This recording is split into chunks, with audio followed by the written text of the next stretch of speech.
Dr. Elena Reyes hunched over her microscope in the dimly lit laboratory at the Cambridge Institute of Genomics.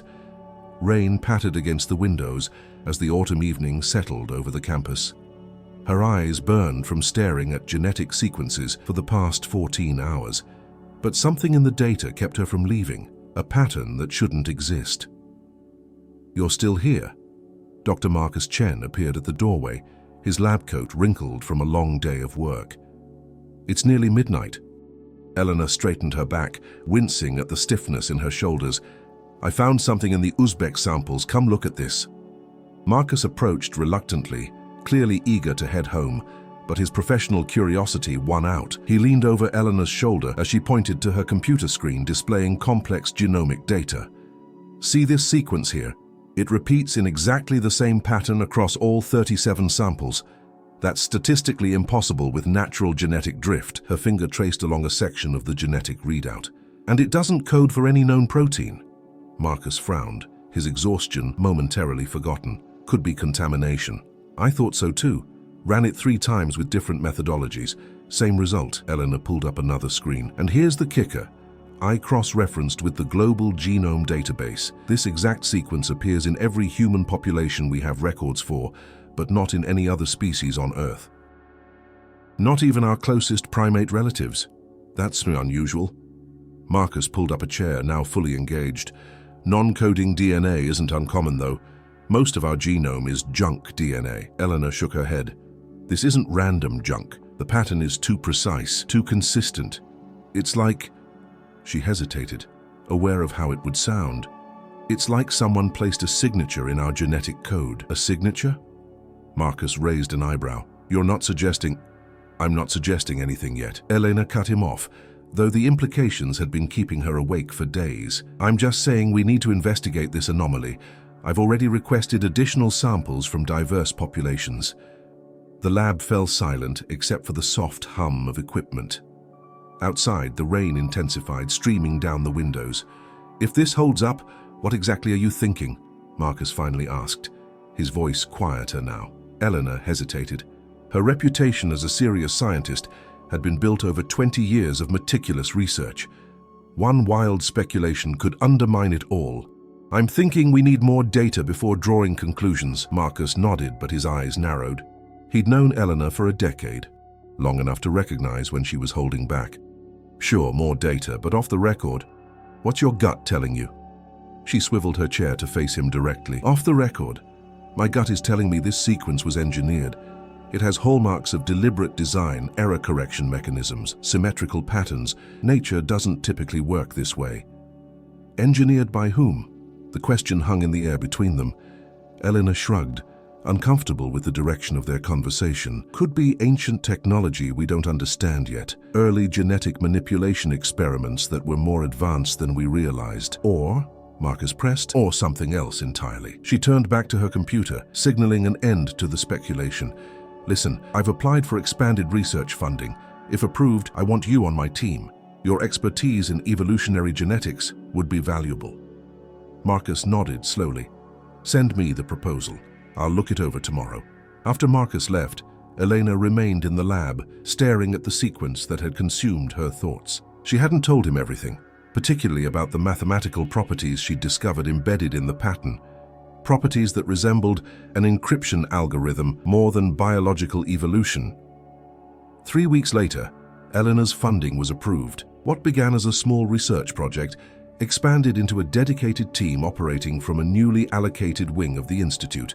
Besides Marcus, she recruited Dr. Sophia Park, a computational biologist, Dr. Jabari Okoro, an astrobiologist, and Amit Verma, a brilliant young linguist specializing in mathematical language systems. Their first official team meeting took place on a clear December morning. Elena stood before a whiteboard covered in genetic sequences and equations. "Thank you all for joining this project," she began. "What I'm about to share may sound unorthodox, but I ask that you keep an open mind and judge the evidence objectively." She proceeded to detail her findings, the strange sequence present in all human lineages, its mathematical properties, and its absence in other terrestrial life. "Are you suggesting our DNA contains an artificial message?" Sophia asked, her skepticism evident. I'm suggesting it contains a pattern that defies conventional evolutionary explanation, Elena clarified. Whether it's a message, a signature, or something else entirely, that's what we need to determine. Jabari leaned forward. If, and this is an enormous if, this sequence was artificially introduced, when could it have happened? We're talking about a pattern present across all human populations. It would have to predate the migration out of Africa, Marcus answered. At least 50,000, 70,000 years ago, possibly much earlier. Amit, who had been quietly listening, finally spoke. If we're treating this as a potential communication system, we need to approach it as we would any unknown language. Look for patterns, repetitions, variations. Eleanor nodded. Exactly. Amit will focus on decoding potential linguistic structures. Sophia, I need you to develop algorithms to analyze the mathematical properties. Marcus will investigate when this sequence might have first appeared in the evolutionary timeline. Jabari, I want you to explore whether similar patterns exist in extremophile organisms, life forms that could survive interstellar travel.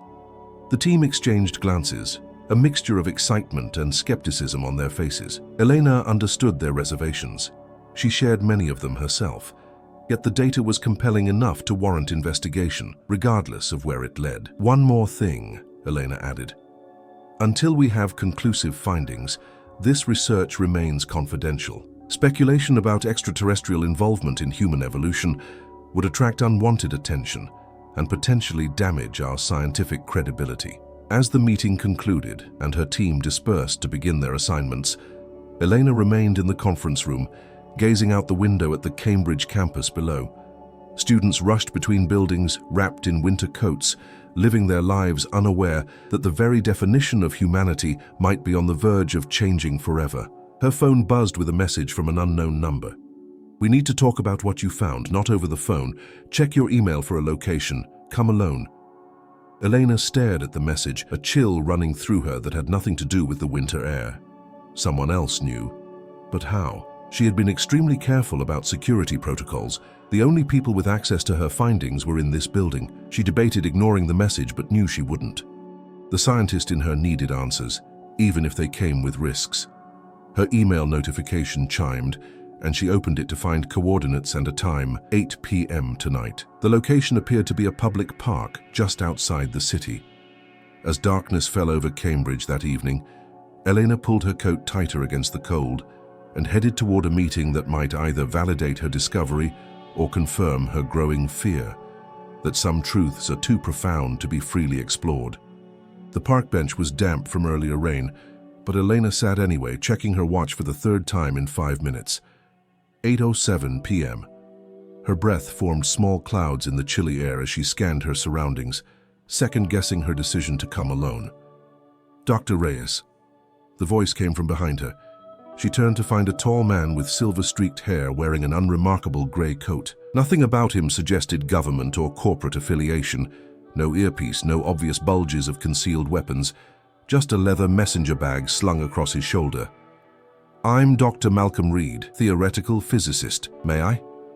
He gestured to the empty space on the bench. Eleanor nodded cautiously. How do you know about my research? Reed settled beside her, placing his bag between them. Your database queries triggered an algorithm. Certain search patterns related to non-random sequences in human DNA are monitored. By whom? Elena asked, suddenly aware of how isolated they were in the darkening park. A private research collective. We call ourselves the Fibonacci Group. Reed unzipped his bag and removed a tablet. We've been tracking anomalous genetic patterns for decades, operating independently of government or corporate interests. Eleanor's scientific skepticism kicked in. Why haven't I heard of this group, and why the cloak and dagger routine instead of contacting me through normal academic channels? Reed's expression remained neutral. Because our findings are controversial enough that careers get destroyed. Because powerful interests prefer certain questions remain unasked. He handed her the tablet. This data should convince you I'm not wasting your time. The screen displayed genetic sequences similar to Elena's discovery, but with additional layers of analysis she hadn't yet performed. Mathematical correlations, statistical anomalies, and most surprisingly, comparative samples from archaeological sites dating back over 200,000 years. "How did you obtain these samples?" Elena asked, professional interest momentarily overriding her caution. "We have members in every major research institution worldwide." "Access to specimens most scientists never see." Reed pointed to a particular section of data. "This confirms what you've suspected. The sequence appears fully formed in the earliest anatomically modern humans, with no evolutionary precursors in earlier hominids." Elena scrolled through the information, her mind racing. "This suggests the sequence was introduced around the time Homo sapiens emerged." Reed nodded. "Precisely. Approximately 300,000 years ago, something changed in our genetic makeup, something that accelerated our cognitive development far beyond the gradual pace of natural evolution." Eleanor looked up from the tablet. "That's an extraordinary claim, requiring extraordinary evidence, which is exactly what we've been gathering." Reed took the tablet back, tapped through several screens, and returned it to her. "These are comparative brain volume increases across primate evolution. Notice anything unusual about the human line?" The graph showed a dramatic spike in brain capacity that didn't match the gradual curves seen in other species. "This could be explained by other evolutionary pressures," Elena argued, though less confidently. "Perhaps," Reed conceded, "but combined with the sudden appearance of sophisticated language, abstract thinking, and technological innovation, the statistical improbability becomes astronomical." Eleanor handed back the tablet, uncomfortable with how compelling she found his argument. "Even if I accept this data, which I'm not saying I do, it doesn't necessarily point to extraterrestrial intervention." "No, it doesn't," Reed agreed, surprising her. "It points to intelligent design of some kind. The extraterrestrial hypothesis is simply the most plausible explanation given the evidence." A jogger passed by their bench, momentarily illuminated by the park lamplight. Both fell silent until he was out of earshot. "Why are you telling me this?" Eleanor finally asked. "What do you want from me?" Reed zipped the tablet back into his bag. "Your research has independently verified patterns we've been studying. Your methodologies are innovative. We'd like you to join us. And if I decline, then we part ways, and you continue your research without our resources." Reed stood, adjusting his coat. "But I suspect you won't decline. Scientists like you don't walk away from questions this fundamental." He reached into his pocket and produced a small object that resembled a USB drive. "This contains contact protocols and encrypted access to our database. Take a week to verify our data independently. If you're interested, follow the instructions enclosed." Eleanor accepted the drive cautiously. "My team will need to be carefully evaluated before inclusion," Reed interjected. "Security is paramount. There are entities who would suppress this research permanently." "You make it sound dangerous." Reed's expression hardened. "Knowledge that fundamentally changes humanity's understanding of itself is always dangerous, Dr. Reyes. History is littered with scientists who paid dearly for challenging established narratives." With that, he walked away, disappearing into the darkness beyond the park's lamps. Elena sat for several minutes, the drive cold in her palm, weighing her options. The rational part of her brain insisted this could be an elaborate hoax, or worse, a trap designed to discredit her research. Yet the data she'd seen was consistent with her findings, just more extensive, more detailed. If legitimate, it represented a quantum leap forward in her work. Back in her apartment, Elena examined the drive with professional paranoia, scanning it for malware before connecting it to an isolated computer system she kept for sensitive work. The files were heavily encrypted, requiring a passphrase. After 3 failed attempts, she realized Reed had never given her the password. Frustrated, she was about to give up when she had a thought. The sequence, her discovery. What if? She entered the nucleotide pattern as a string of letters, ATCG tag CAGTCTTA. The files unlocked. Inside was a treasure trove. Research spanning decades, genetic samples from archaeological sites worldwide, mathematical analyses, and a communication protocol labeled Secure Contact. Elena spent the entire night reviewing the files, her amazement growing with each document. The Fibonacci group had accumulated compelling evidence that the unique genetic sequence wasn't just an anomaly. It appeared to function like a complex algorithm, with properties resembling both a compression mechanism and an error correction code. Most intriguingly, They had discovered that when the sequence was translated using certain mathematical transformations, it produced regular patterns that resembled signal processing algorithms.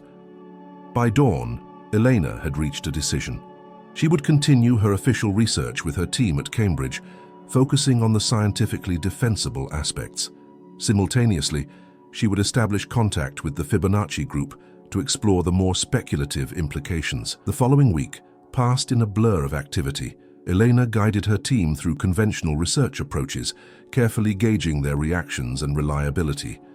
Marcus proved methodical and open-minded, but firmly grounded in established science. Sophia demonstrated brilliant analytical skills, but clear skepticism toward unconventional hypotheses. Jabari showed the most receptiveness to boundary-pushing ideas, while Amit approached everything through the neutral lens of linguistic analysis. After careful consideration, Elena decided to bring Jabari into her confidence first. His background in astrobiology made him most conceptually prepared for the implications of their research. "You've been reviewing data after hours," Jabari observed over coffee in her office one evening after the others had left. "Something you're not sharing with the team?" Elena studied him for a moment before responding.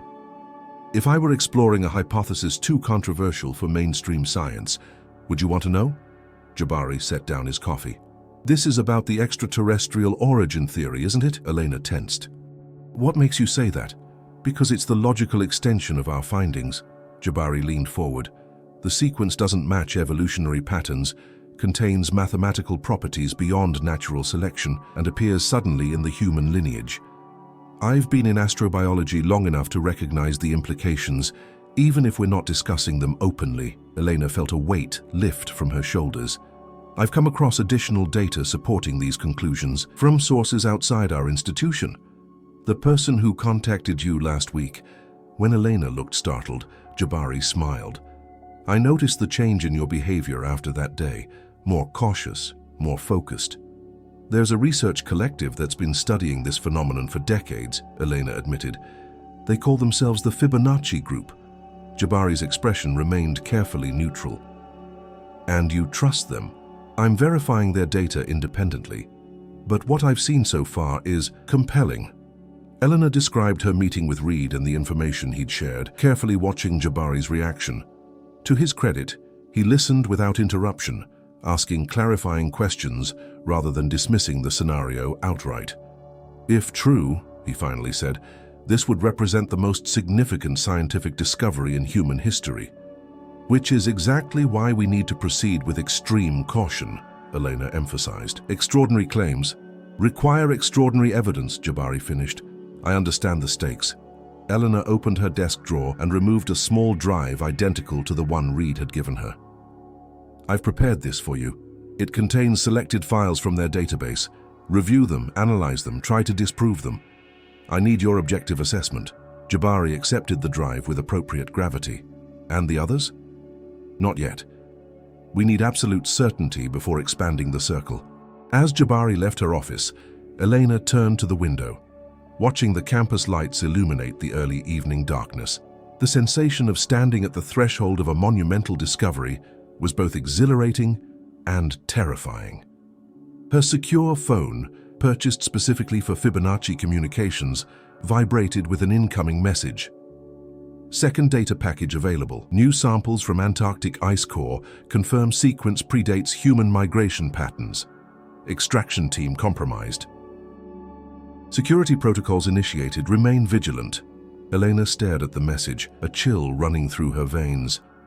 Compromised. Vigilant.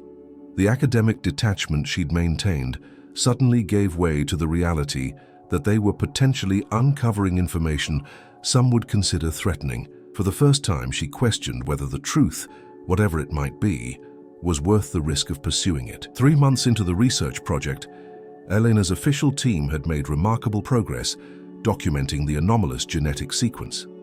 Their paper, carefully framed within conventional scientific parameters, was being prepared for peer review in the Journal of Evolutionary Genetics. Meanwhile, her clandestine collaboration with the Fibonacci group and Jabari had accelerated their understanding of the sequence's non-terrestrial properties. "The implications are staggering," Jabari said, pacing Elena's living room where they now held their private discussions away from potential monitoring at the Institute. Rain lashed against the windows as a January storm swept through Cambridge. If this sequence was indeed introduced to early humans by an external intelligence, we still don't have definitive proof of that, Elena cautioned, though her own conviction had grown substantially. What we have is evidence of design patterns inconsistent with natural evolution. Jabari stopped pacing. The Antarctic samples leave little room for alternative explanations. The sequence exists in human remains dating back 200,000 years, completely unchanged. No evolutionary drift whatsoever.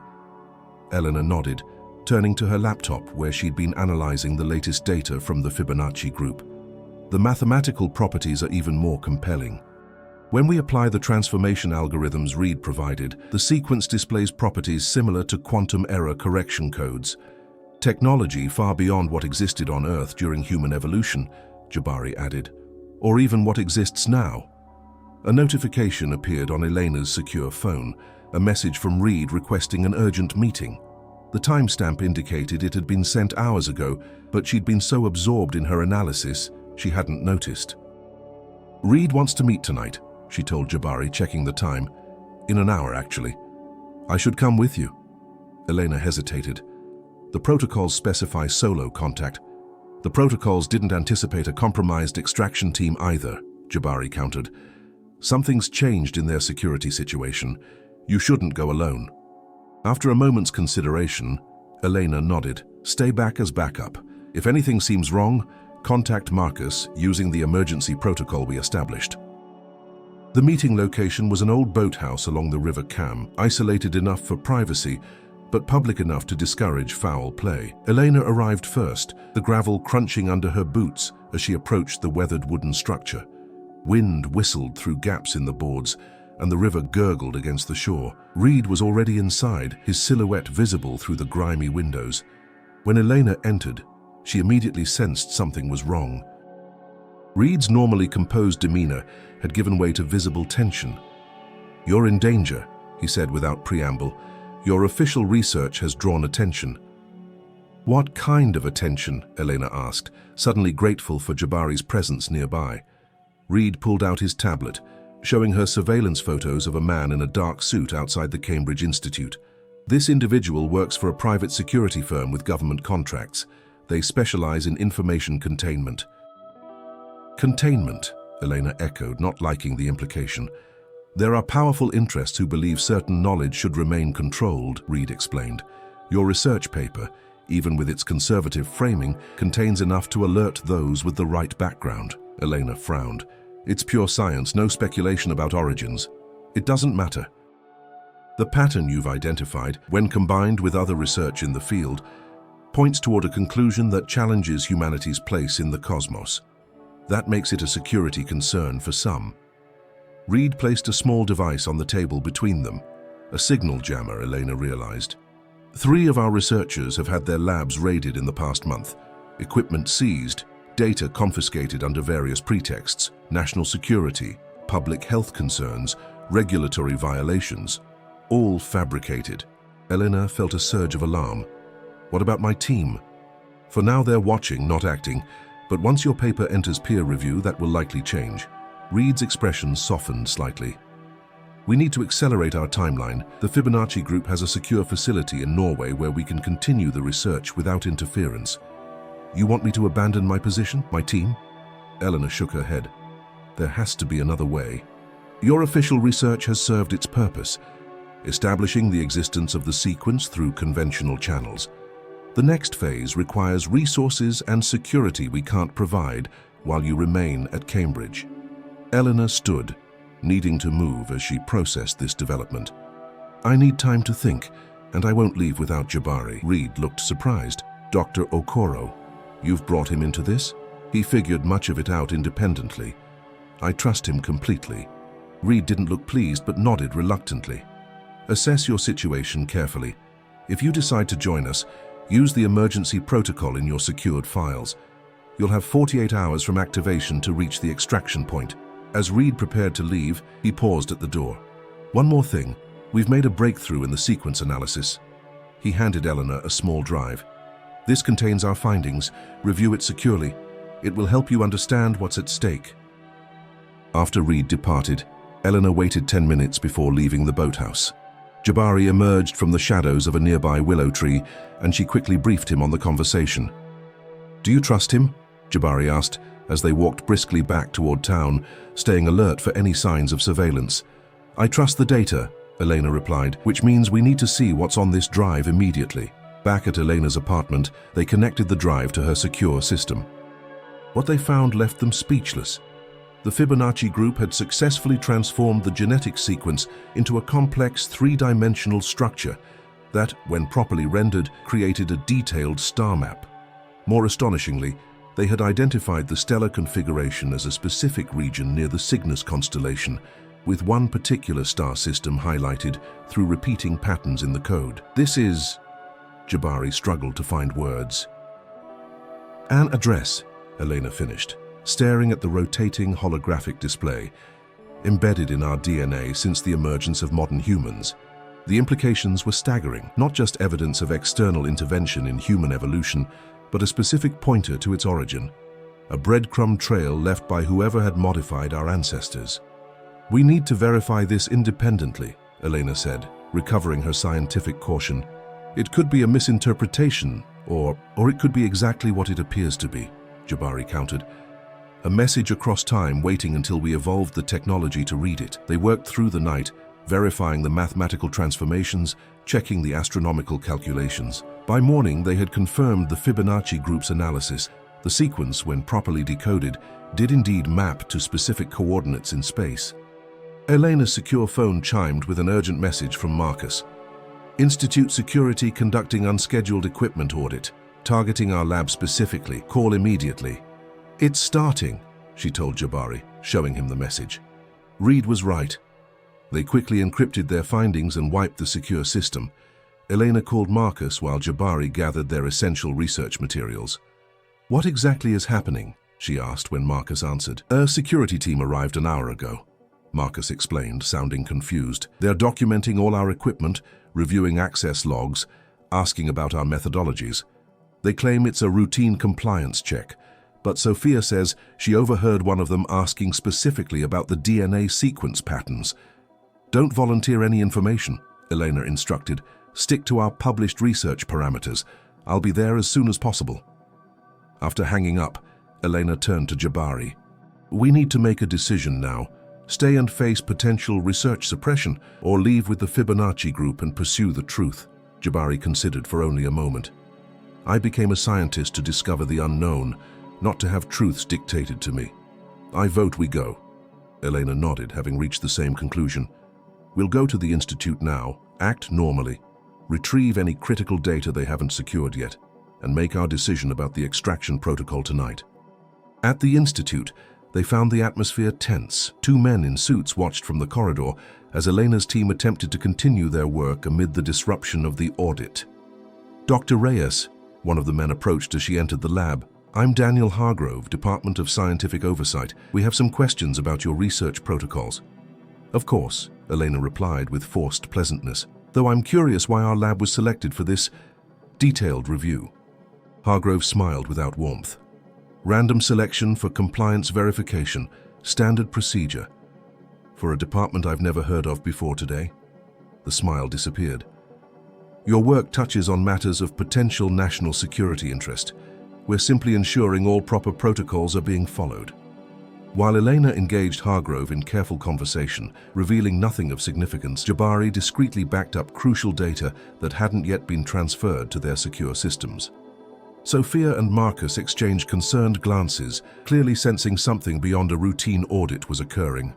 By late afternoon, the auditors had departed, leaving behind monitoring equipment disguised as standard security upgrades. Elena pretended not to notice, maintaining a facade of cooperative confusion. Once alone with her team, she faced a difficult decision.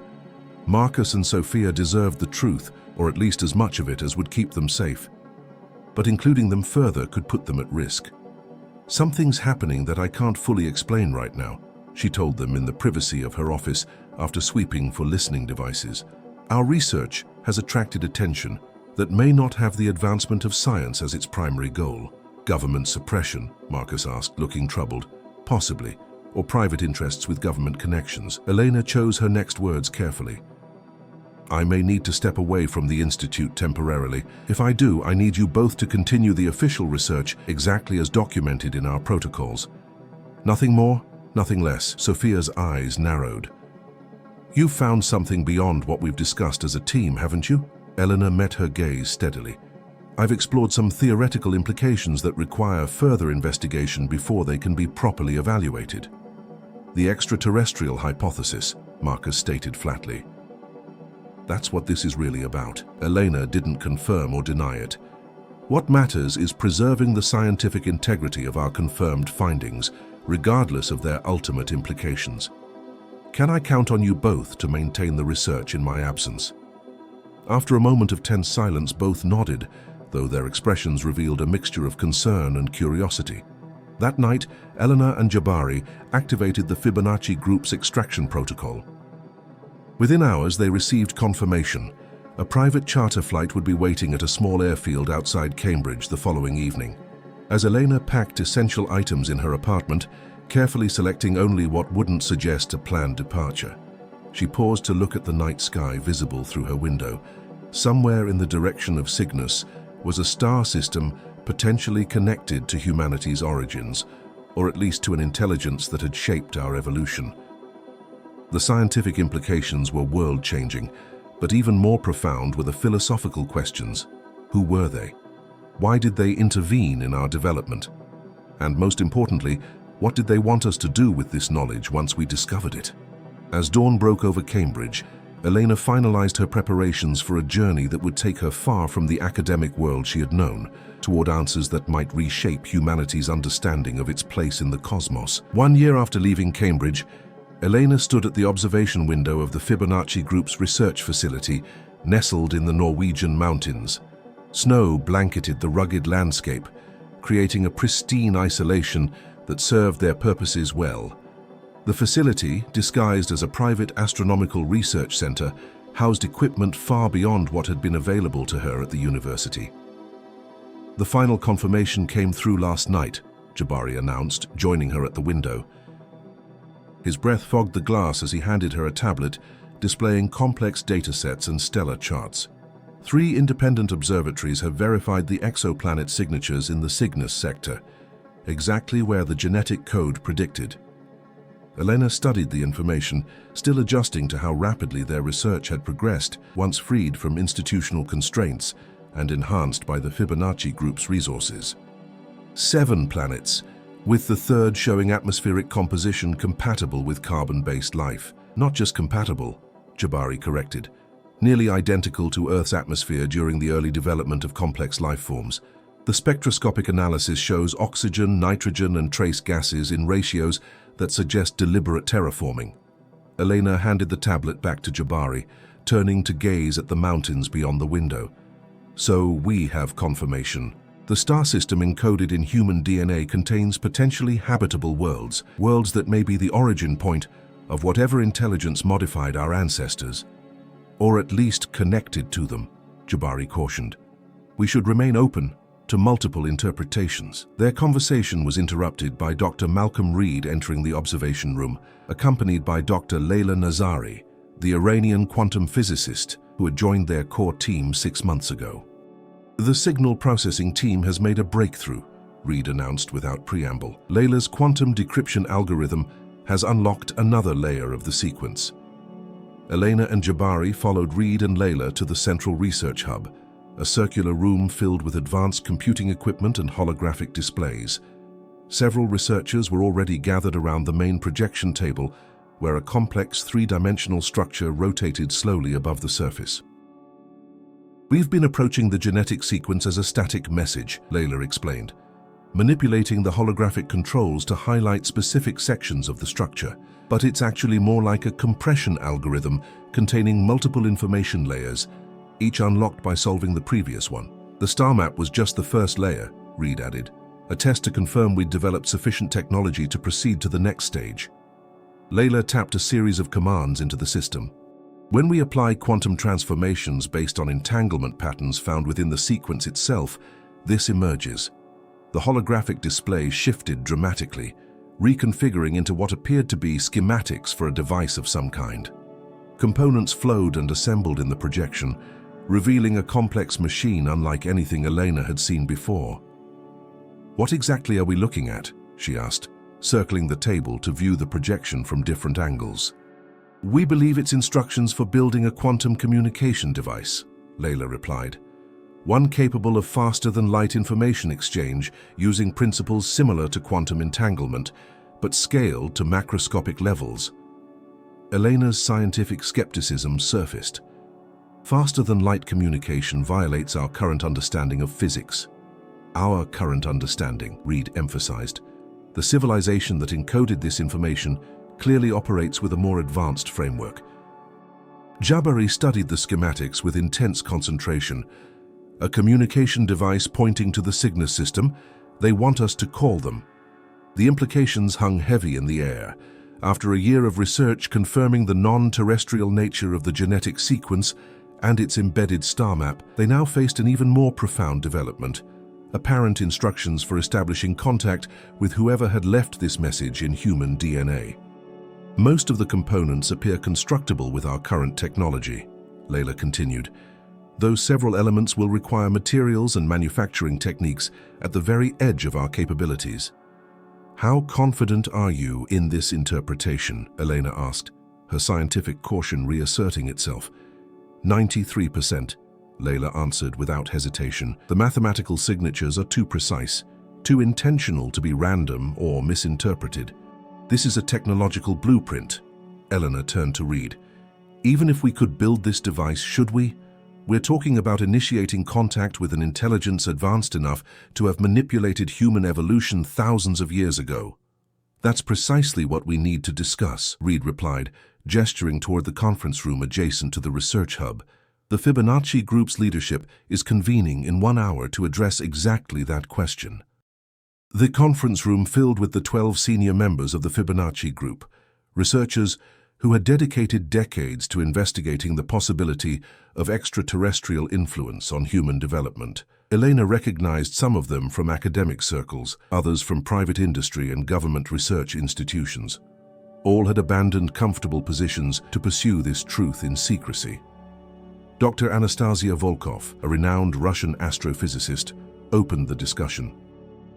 "For 50 years, our organization has worked toward this moment, conclusive evidence of non-terrestrial intervention in human evolution and a potential means of communication with the intelligence responsible. The question before us is whether to proceed with constructing the device."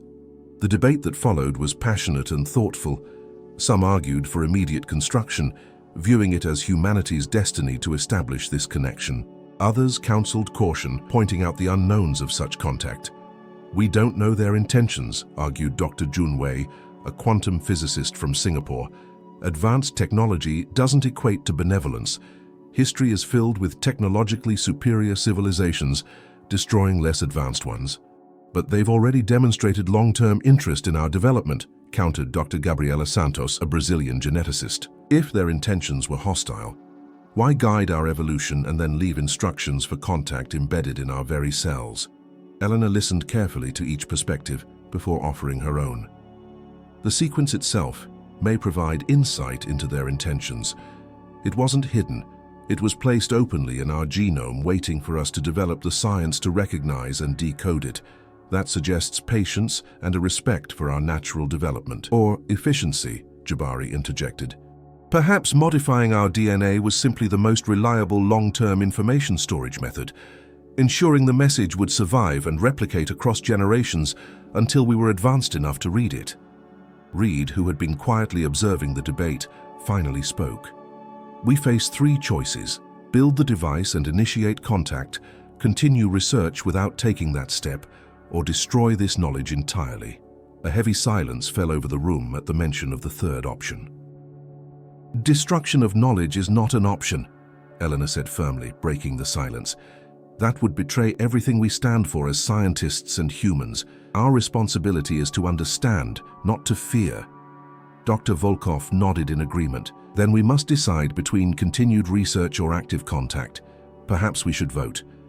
Before they could proceed, The facility's security system activated with a soft but insistent alarm. Reed immediately checked his tablet, his expression darkening. Perimeter alert. Multiple vehicles approaching from the south access road. He tapped through several security camera feeds. 4 SUVs, professional security configuration. This isn't a coincidence. Eleanor felt a chill that had nothing to do with the Norwegian winter. How did they find us? Unknown, but we have contingency protocols for this scenario. Reed stood, addressing the room. Initiate data preservation sequence Alpha. Priority materials to evacuation point 3. Secondary team to diversion protocols.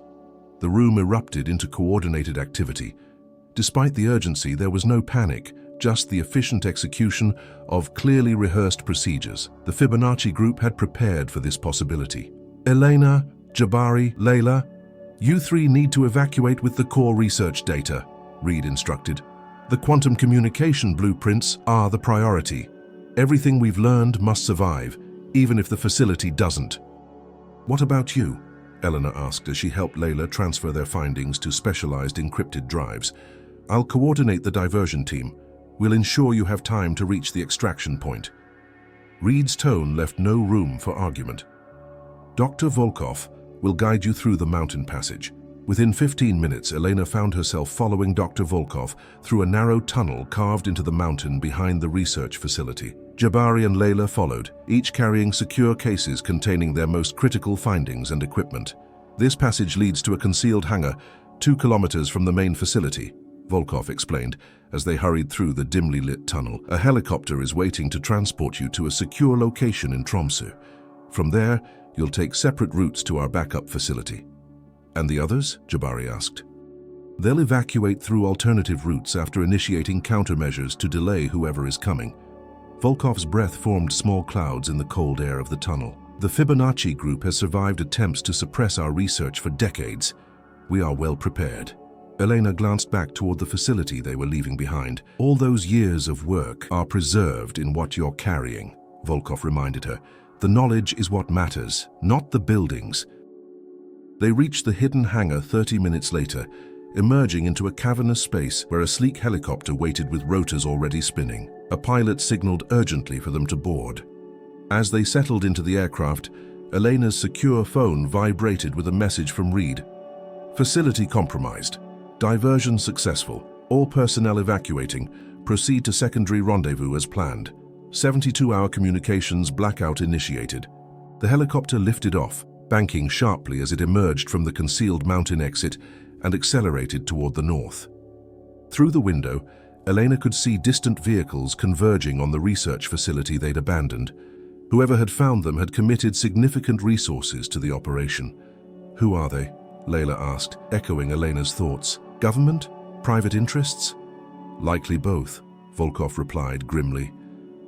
There are powerful entities who believe such knowledge should be controlled, not freely pursued. They've been tracking the Fibonacci group for years.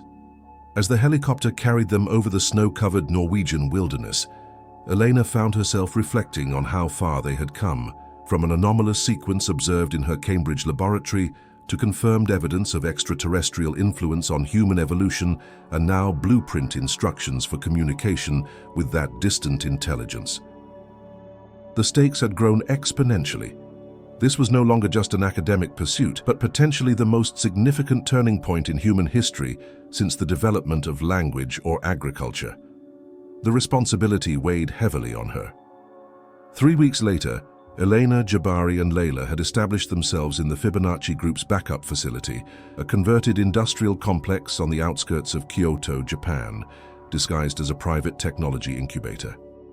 The building's unremarkable exterior concealed state-of-the-art laboratories, where their work continued. Reed and most of the senior researchers had successfully escaped the Norwegian facility, regrouping at various secure locations before gradually converging on the Kyoto site. The pursuit had apparently ended at the abandoned mountain complex, at least temporarily. Our security breach has been identified and contained, Reed announced during their first full team meeting in the new facility. One of our support staff was compromised, financial leverage applied through family members. The situation has been addressed. Addressed how? Elena asked, uncomfortable with the vague terminology. Relocated to safety with new identities, Reed clarified. We're not in the business of punishing people placed in impossible situations. With security concerns stabilized, the team returned to the central question, whether to attempt construction of the quantum communication device. After lengthy deliberation, they reached a consensus. They would build the device but implement stringent safeguards. The communication would be one-way initially, a simple signal confirming receipt of their message without revealing detailed information about Earth or human civilization. The construction process proved challenging even with their combined expertise. Several components required materials at the cutting edge of materials science, while others demanded manufacturing precision beyond conventional capabilities. The quantum resonance chamber needs atomically perfect alignment, Layla explained during one of their daily progress meetings. We're talking about precision at the Planck scale. Our best fabrication techniques fall short by several orders of magnitude. What if that's intentional? Jabari suggested. I test to ensure we've reached a certain technological threshold before communication becomes possible. Elena considered this perspective. It would make sense as a developmental filter. Prevent contact until we've advanced sufficiently to handle the implications. The breakthrough came from an unexpected source. Dr. Wei, reviewing the genetic sequence for the 1000th time, discovered a secondary pattern within the communication blueprint, instructions for modifying existing quantum computing architecture to achieve the necessary precision. They anticipated our limitations, Wei explained, displaying his findings on the main screen. The blueprint includes adaptive parameters, alternative construction methods based on whatever level of technology the recipient civilization has developed. This discovery accelerated their progress dramatically. Within 4 months, they had assembled a working prototype of the quantum communication device, a complex arrangement of superconducting materials, quantum processors, and exotic matter containment fields that occupied a specialized chamber in the center of the facility. On a crisp autumn evening, the team gathered for the device's first activation. Security had been enhanced, with Fibonacci group operatives maintaining a wide perimeter around the facility and monitoring all communications and approach vectors. Elena, as the scientist whose initial discovery had led to this moment, was given the honor of initiating the sequence. She stood before the control console, acutely aware of the historical significance of what they were about to attempt. All systems are nominal, Layla confirmed from her monitoring station. Quantum field stability at 99.7% within acceptable parameters. Target coordinates locked on the Cygnus system, Jabari added, specifically the third planet of the star designated in the genetic sequence. Elena took a deep breath, looking around at the assembled team, brilliant minds who had risked everything to pursue this truth. We're about to attempt communication with a non-terrestrial intelligence that may have influenced human evolution. Whatever happens next will change our understanding of humanity's place in the cosmos forever. She initiated the activation sequence.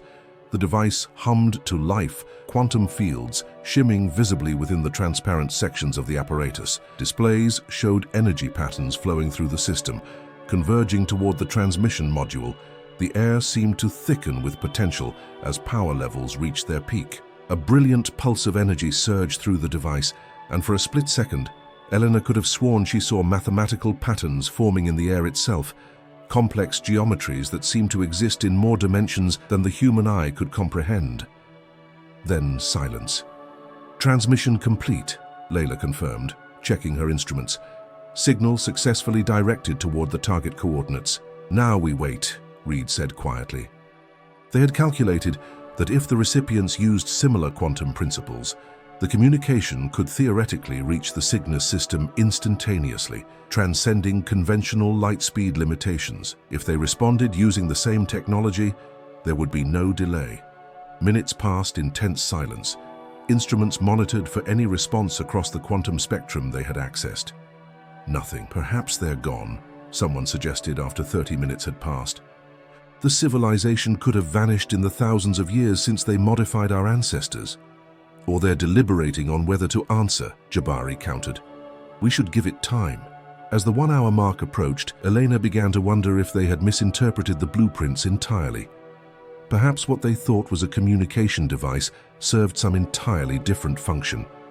Scientific doubt, the constant companion of breakthrough research, crept into her thoughts. Then the device activated on its own. Quantum fields flared without any input from the control systems. Patterns formed in the resonance chamber, complex, shifting geometries that seemed to pulse with information. "We're receiving something," Layla announced, her voice tense with excitement.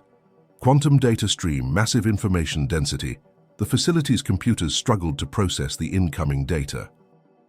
Displays filled with cascading symbols and mathematical constructs that transformed even as they watched. "It's some form of language initialization," Amit observed, having joined the team 6 months earlier to focus on potential communication protocols.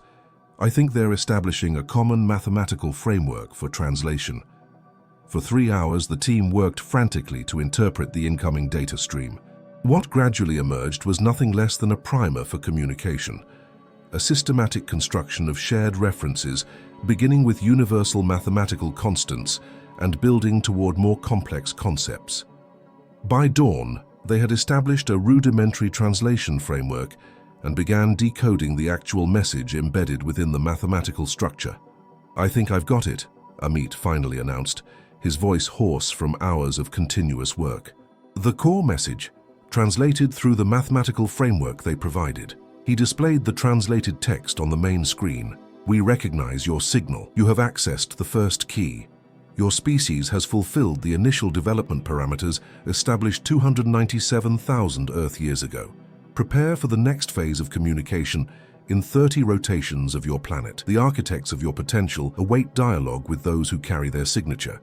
The room fell silent as they absorbed the implications. Not only had they successfully made contact, but they had received confirmation of deliberate intervention in human evolution by an intelligence that called themselves the architects of your potential.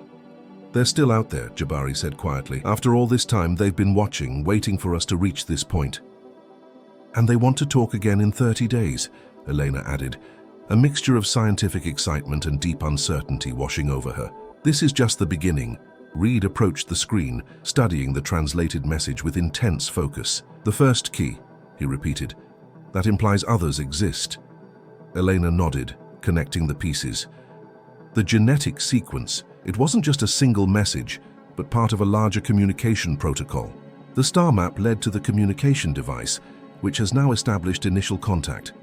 "A staged disclosure," Layla suggested, "revealing information progressively as we demonstrate readiness to receive it." As the team discussed next steps and preparations for the promised follow-up communication, Eleanor stepped away to the observation window overlooking the Kyoto skyline. The city was awakening to an ordinary day, citizens going about their lives unaware that humanity had just made confirmed contact with a non-terrestrial intelligence. She reflected on the journey that had brought them here, from an anomalous pattern in human DNA to direct communication with the beings who had placed it there. Whatever came next would reshape humanity's understanding of itself and its place in the cosmos. The genetic code that defined human beings, the blueprint of our species, contained within it another blueprint entirely, a deliberate signature from architects who had seen potential in our ancestral line and guided its development. Not through mystical intervention or supernatural means, but through advanced science that had only now become comprehensible to us. As the sun rose over Kyoto, Elena understood that they stood at a pivotal moment in human history, the boundary between humanity's past as an isolated species and its future as part of a larger cosmic community. The answers to humanity's oldest questions, who we are, where we came from, why we exist, might soon be within reach. And it had all begun with a curious pattern in our DNA, an extraterrestrial code waiting patiently through the millennia for us to evolve the capability to read it. If you enjoyed this story of scientific discovery and extraterrestrial contact, please hit that like button to support more content like this. Don't forget to subscribe to catch the next thrilling story that blends science and imagination. I'm curious, what part of the world are you watching from? Let me know in the comments below. Do stories about the origins of humanity and potential extraterrestrial influence resonate with viewers in your region?